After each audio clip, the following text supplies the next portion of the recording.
The September 11, 2001 attacks, commonly known as the 9/11 attacks, were four coordinated Islamist suicide terrorist attacks carried out by al-Qaeda against the United States in 2001.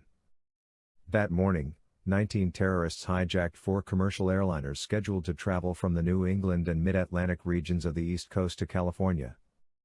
The hijackers crashed the first two planes into the Twin Towers of the World Trade Center in New York City, two of the world's 5 tallest buildings at the time, and aimed the next two flights toward targets in or near Washington, D.C., in an attack on the nation's capital. The third team succeeded in crashing into the Pentagon, the headquarters of the USA Department of Defense in Arlington County, Virginia, while the fourth plane crashed in rural Pennsylvania following a passenger revolt. The attacks killed nearly 3,000 people and instigated the multi-decade global war on terror. The first impact was that of American Airlines Flight 11, which crashed into the North Tower of the World Trade Center complex in Lower Manhattan at 8:46 a.m. 16 minutes later, at 9:03, the World Trade Center South Tower was hit by United Airlines Flight 175. Both 110-story skyscrapers collapsed within an hour and 41 minutes, bringing about the destruction of the remaining 5 structures in the WTC complex and damaging or destroying nearby buildings. A third flight, American Airlines Flight 77, crashed into the Pentagon at 9:37 a.m., causing a partial collapse. The fourth and final flight, United Airlines Flight 93, flew in the direction of the Capitol. Alerted to the previous attacks, the passengers retaliated in an attempt to take control of the aircraft, forcing the hijackers to crash the plane in a Stony Creek Township field, near Indian Lake in Shanksville, at 10:03 a.m. Investigators determined that Flight 93's target was either the United States Capitol or the White House. Within hours of the attacks, the Central Intelligence Agency had determined that al-Qaeda was responsible.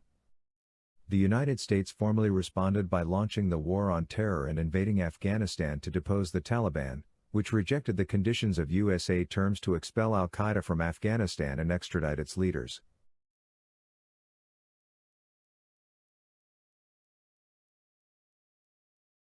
Did Ellen G. White prophesy about the 9/11 disaster? Did she prophesy that the entire New York City will be destroyed? Or was she talking about just buildings within New York City? How did she prophesy that they would be destroyed? Was it by fire or natural disasters? We can get answers to these questions by reading her writings and some of her visions concerning New York City and other cities of the United States and the world. There are details in the September 11, 2001, that identifies that event and seems to resonate with visions that Mrs. White had in the years 1901 and 1903. Did Mrs. White prophesy of worse to come? Please listen to her account of her visions and you decide whether or not it is referring to the 9/11 attacks. What was the prediction about? The destruction of the World Trade Center towers was a horrible event and has forever changed our world. Let's review Mrs. White's prediction that some have related to the September 11th attack. She stated, "On one occasion when in New York City, I was in the night season called upon to behold buildings rising story after story toward heaven. These buildings were warranted to be fireproof, and they were erected to glorify the owners and builders. Higher and still higher these buildings rose, and in them the most costly material was used. The scene that next passed before me was an alarm of fire. Men looked at the lofty and supposedly fireproof buildings and said, 'They are perfectly safe.' But these buildings were consumed as if made of pitch. The fire engines could do nothing to stay the destruction. The firemen were unable to operate the engines." Quoted from Testimonies for the Church, Volume 9, pages 12 and 13. Ellen G. White was falsely accused that she predicted the destruction of New York by a tidal wave. And this was her response to her detractors. "But I have no light in particular in regard to what is coming on New York, only that I know that one day the great buildings there will be thrown down by the turning and overturning of God's power. From the light given me, I know that destruction is in the world. One word from the Lord, one touch of His mighty power, and these massive structures will fall. Scenes will take place the fearfulness of which we cannot imagine." This was taken from Review and Herald, July 5, 1906, in the article Emphasis Applied. Mrs. White continued, "Men will continue to erect expensive buildings, costing millions of money. Special attention will be called to their architectural beauty and the firmness and solidity with which they are constructed. But the Lord has instructed me that despite the unusual firmness and expensive display, these buildings will share the fate of the temple in Jerusalem. That city Jerusalem was destroyed by the Babylonians, and the mode of its destruction was by fire. Sister White further states, I am bidden to declare the message that cities full of transgression, and sinful in the extreme, will be destroyed by earthquakes, by fire, by flood. All the world will be warned that there is a God who will display his authority as God. His unseen agencies will cause destruction, devastation, and death. All the accumulated riches will be as nothingness. Notwithstanding the scientific care with which men safeguard buildings from destruction, one touch of the great and rightful ruler will bring to nothingness the idolatrous possessions that have been laid up in a sightly and magnificent display. The devices of men will come to naught. Quoted from her manuscript releases, Volume 21, pages 66 to 67. The judgments of God will certainly fall upon all transgressors. The terrible earthquake that has visited San Francisco will be followed by other manifestations of the power of God. His law has been transgressed. Cities have become polluted with sin. Quoted from Sermons and Talks, Volume 2, page 279. This latter statement was written 6 weeks after the April 18, 1906, San Francisco earthquake, which left 503 dead and resulted in estimated property damages of $350 million. The time is near when large cities will be swept away, and all should be warned of these coming judgments. Quoted from Last Day Events, page 111.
Seventh-day Adventist pioneer James White was born on August 4, 1821, in Palmyra, in the state of Maine, United States.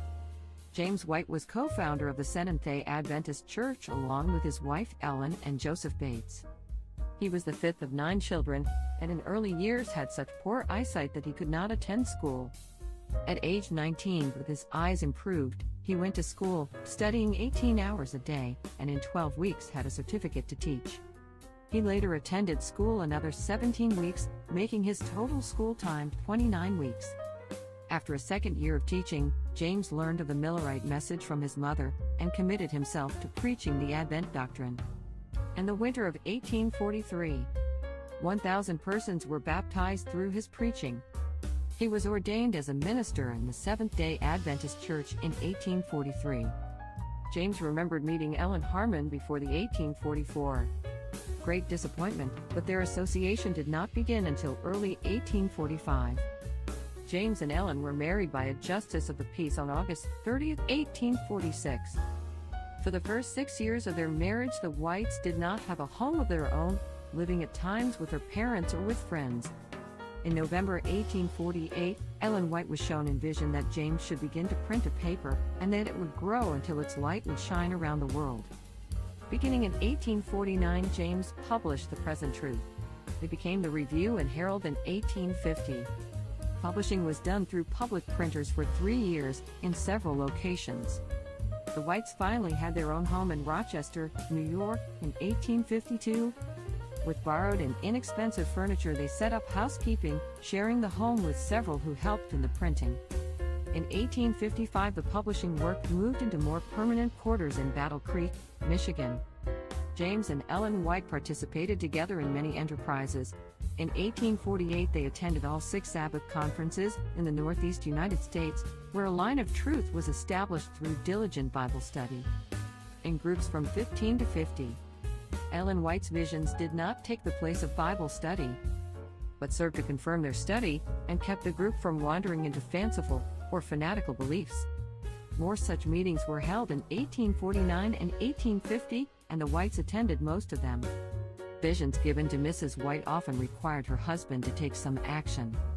In the 1850s, it was organization.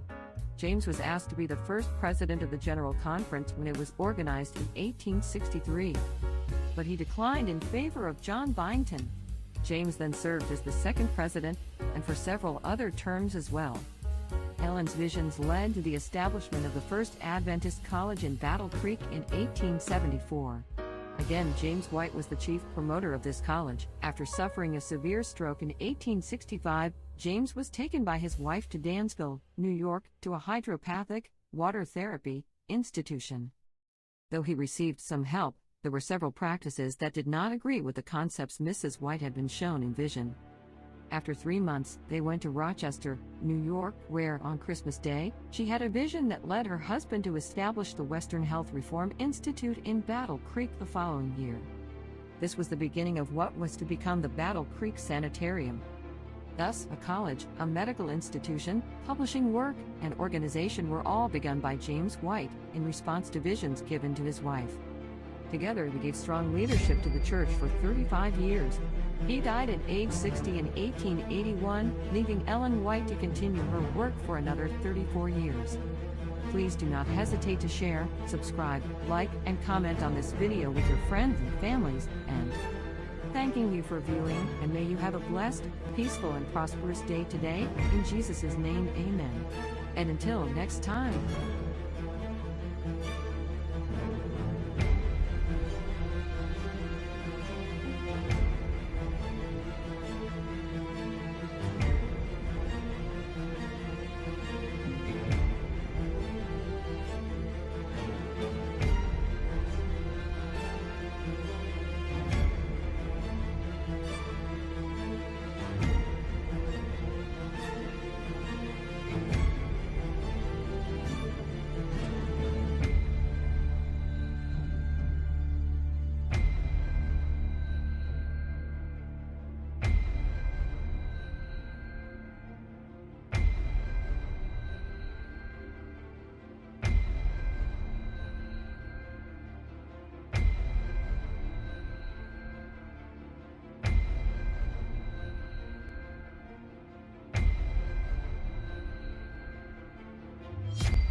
Hello friends, this is a short biography of Sister Ellen G. White, co-founder and pioneer of the Seventh-day Adventist Church. In her memory, artist Glendon McFarlane completes this portrait, along with a few of her writings for the last days. Ellen Gould Harmon White, née Ellen Gould Harmon, was born on November 26, 1827, in Gorham, Maine, United States. She died July 16, 1915, in Helena, California. She was an American religious leader who was one of the founders of the Seventh-day Adventist Church, and whose prophecies and other guidance were central to the denomination's early growth. Ellen Harmon sustained a serious injury at the age of 9 that left her facially disfigured and for some time unable to attend school. Her education ended with a brief period at the Westbrook Seminary and Female College of Portland, Maine, in 1839. The following year she underwent a religious experience at a Methodist camp meeting, and she was baptized in 1842. A short time later she followed her family in becoming a congregant of William Miller, a Baptist preacher, who was preaching the imminent return of Christ fixed for October 22, 1844. Undismayed later by what is known as the Great Disappointment, since Jesus did not come, Sister White retained the Adventist view. In December 1844, Ellen Gould Harmon experienced the first of what she would later claim were some 2,000 visions. She began an itinerant ministry to discouraged Millerites, bringing news of the future and messages of encouragement gained from her visions. In 1846 she married Elder James S. White, a Seventh-day Adventist minister. They traveled together through New England and gradually moved farther afield, spreading the Adventist faith. She published a sketch of the Christian experience and views of Ellen G. White, in 1851, and then her supplement to the Experience and Views of Ellen G. White in 1854. After the Whites moved to Battle Creek, Michigan, in 1855, that city became the center of Adventist activity. Representatives of scattered Adventist congregations met there in 1860 and adopted the name Seventh-day Adventists. 3 years later the church adopted a formal denominational structure. Throughout the work of organization and the establishment of an Adventist orthodoxy, and Sister Ellen White's visions were a guiding force. The scriptural interpretations that came to her were promptly accepted. Much of the church program thus revealed was published in her Testimonies for the Church, which eventually grew from 16 pages in its 1855 edition to fill 9 volumes.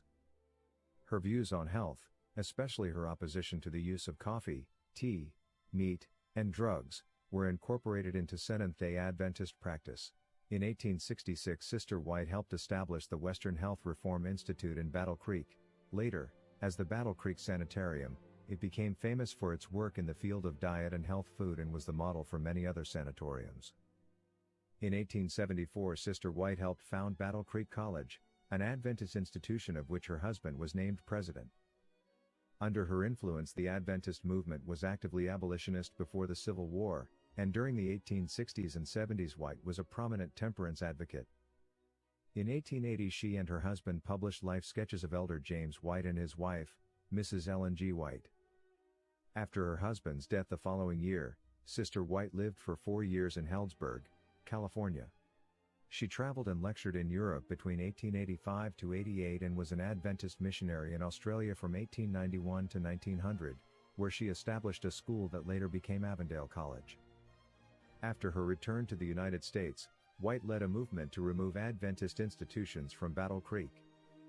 The college moved to Berrien Springs, Michigan, as Emmanuel Missionary College and named in 1960 Andrews University, and in 1903 the church headquarters and newspaper relocated to Tacoma Park, Maryland.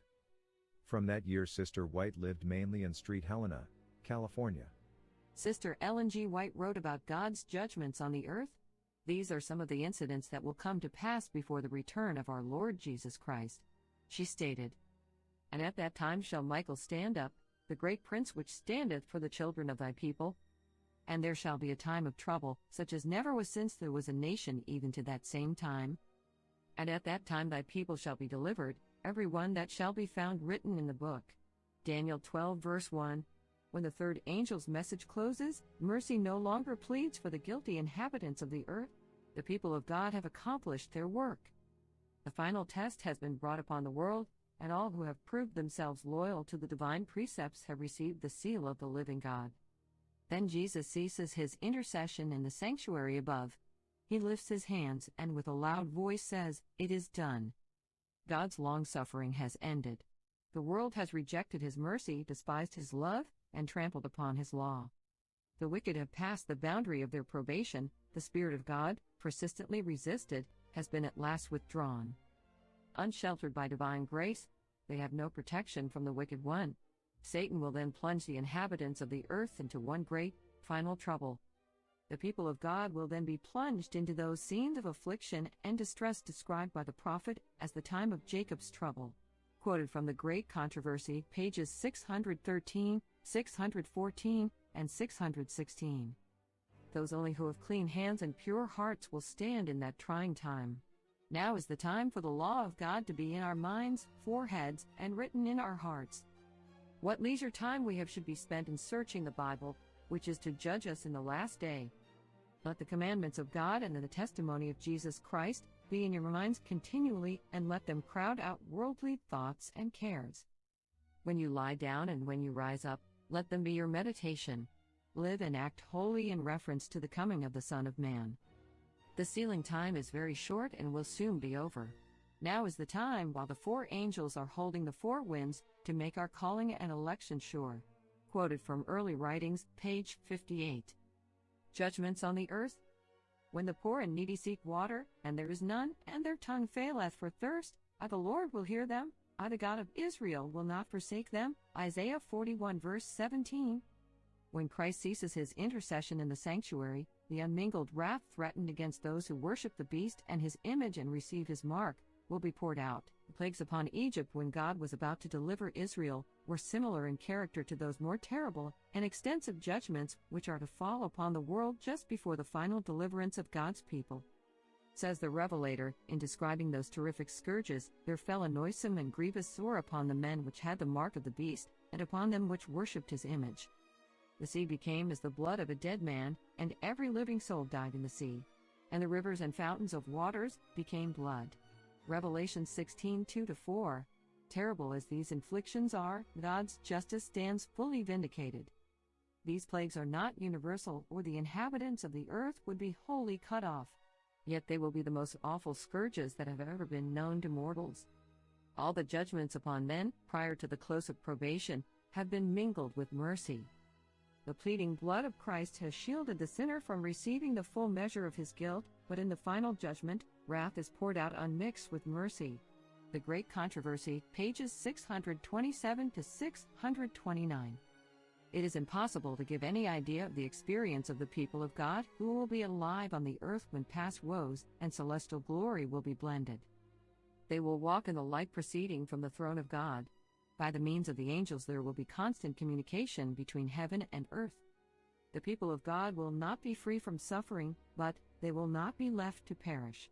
While the wicked are dying from hunger and pestilence, angels will shield the righteous and supply their wants.